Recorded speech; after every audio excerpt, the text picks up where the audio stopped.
दोस्तों, स्वागत है आपका हमारे YouTube चैनल एस्ट्रोलॉजी में। दोस्तों, आज हम बुधवार व्रत की कथा, विधि, उद्यापन, महत्व एवं संपूर्ण विषय के बारे में जानकारी देंगे।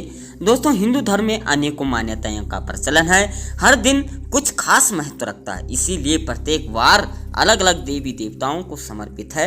लोग इस देवता के निमित्त उपवास रखते हैं, ये उन पर निर्भर करता है। वारों में बुधवार गणेश भगवान जी को समर्पित है और गणेश जी विघ्नों को हरने वाले माने जाते हैं। इनको शास्त्रों में सर्वप्रथम पूज्य देवता भी माना जाता है। मान्यताओं के अनुसार इस व्रत को करने से जातक के जीवन में सुख, शांति और यश की प्राप्ति होती है, साथ ही अनेकों अन्न धन के भंडार उसके भर जाते हैं। तो दोस्तों, सबसे पहले बात करते हैं बुधवार व्रत की विधि विधान क्या है।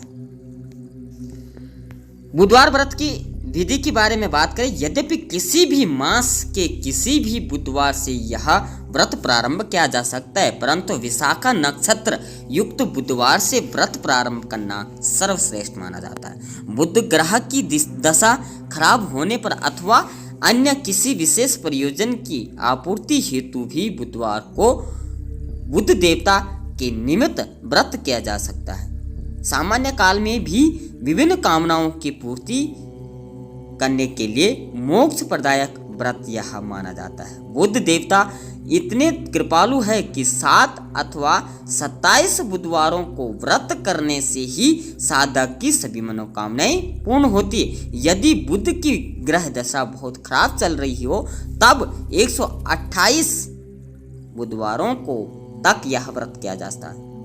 आप बुध देव की सामान्य प्रतिमा अथवा यंत्र की पूजा कर सकते हैं। स्नान आदि के बाद पूजा स्थल को स्वच्छ एवं पवित्र करने के बाद वहां सफेद चावलों से अष्टकमल बना करके जल से भरा घड़ा वहां रख देना है।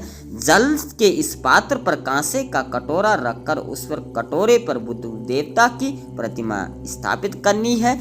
बुध देव की चंदन, धूप, दीप, पुष्प आदि से षोडशोपचार पूजा करनी है तथा मन में बुध देवता का ध्यान करते हुए कहानी पढ़कर या सुनकर ही पूजा कर ली जाती है। अब बात करें कि बुधवार व्रत की उद्यापन विधि क्या है, कि कोई उद्यापन भी करता है संपूर्ण होने के बाद, तो उद्यापन विधि क्या होगी। बुधवार व्रत का उद्यापन का समापन करने वाले बुधवार को 108 अपामार्ग की समुदाय से हवन करना का विधान है। इस हेतु अपामार्ग की 108 छोटी छोटी लकड़ियां लेकर और उन्हें दही मिश्रित घी में डुबोकर बुध देवता के मंत्र पढ़ते हुए हवन की अग्नि में डालना चाहिए। इसी प्रकार उद्यापन वाले दिन 27 ब्राह्मणों को भोजन कराकर यथा योग्य दक्षिणा देकर पूजा में प्रयुक्त मूर्ति एवं सभी पात्र व सामग्री मुख्य पुरोहित को देनी चाहिए। बुद्ध पूजन यंत्र बुध देव के निमित्त हवन करते समय स्वाहा लगाकर उसके किसी मंत्र का स्तवन आप करेंगे। प्रतिदिन उनके किसी भी मंत्र की 1 अथवा अधिक मालाएं का जाप अवश्य करने। तो बुध देवताओं के 3 विशिष्ट मंत्र माने गए, शक्तिशाली मंत्र माने गए। कौन से?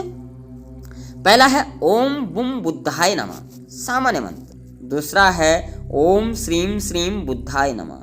तीसरा है ओम ब्रीम ग्रीम ग्रौम सा बुद्धाय नमः। तो ये बुद्ध के प्रभावशाली मंत्र हैं। अब बात करें कि बुद्ध व्रत की कथा क्या है, बुधवार व्रत की कथा क्या है। तो बुधवार व्रत की कथा इस प्रकार है। बहुत समय पहले की बात है कि एक व्यक्ति अपनी पत्नी को लेने के लिए अपने ससुराल गया।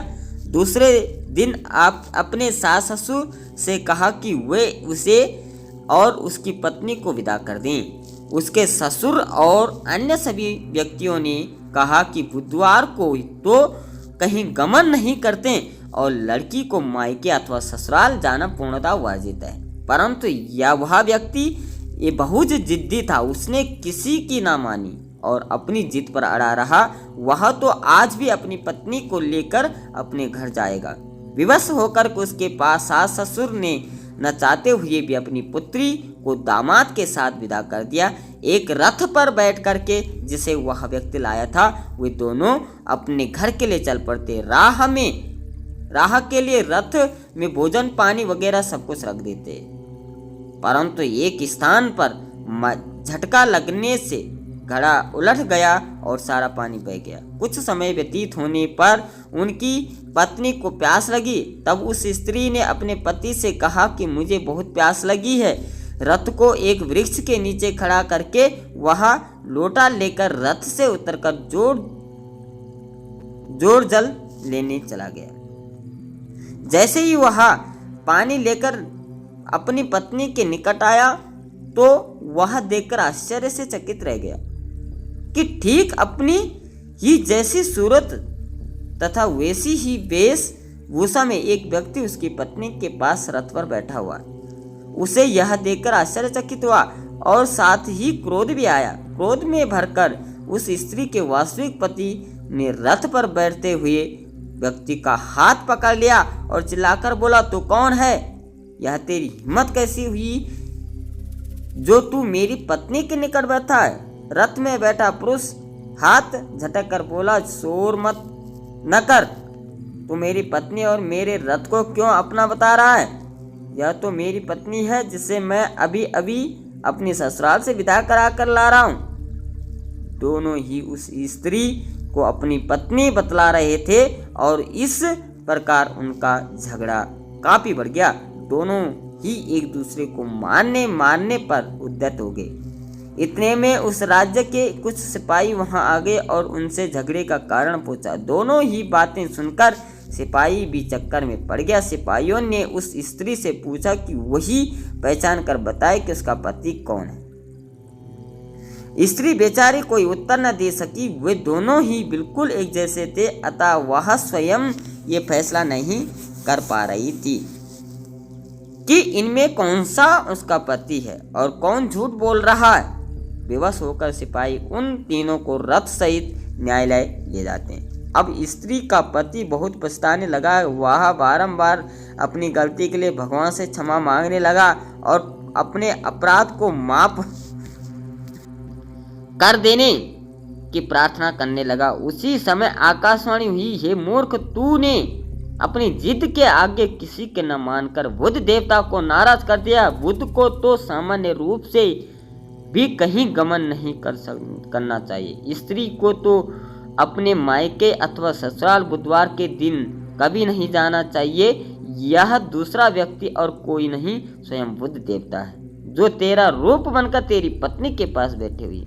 अब तो तू उस व्यक्ति ने भगवान बुध देवता के पांव पकड़ लिए और उनसे अपने किए की क्षमा मांगी और आगे कभी गलती नहीं करूंगा ऐसा वादा किया।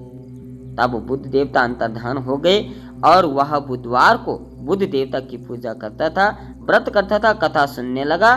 जो भी इस व्रत की कथा सुनता, पढ़ता या बोलता है उसकी बुध देवता सभी मनोकामनाएं पूर्ण कर देते। तो आज हमने ये बुधवार की व्रत कथा पढ़ी, इसके नियम के बारे में हमने जाना तथा विस्तृत वर्णन हमने इसका किया। आशा है आपको यह बुधवार की कथा पसंद आई होगी। अगर पसंद आए लाइक शेयर सब्सक्राइब जरूर करें। आज के लिए इतना ही। जय श्री कृष्ण दोस्तों।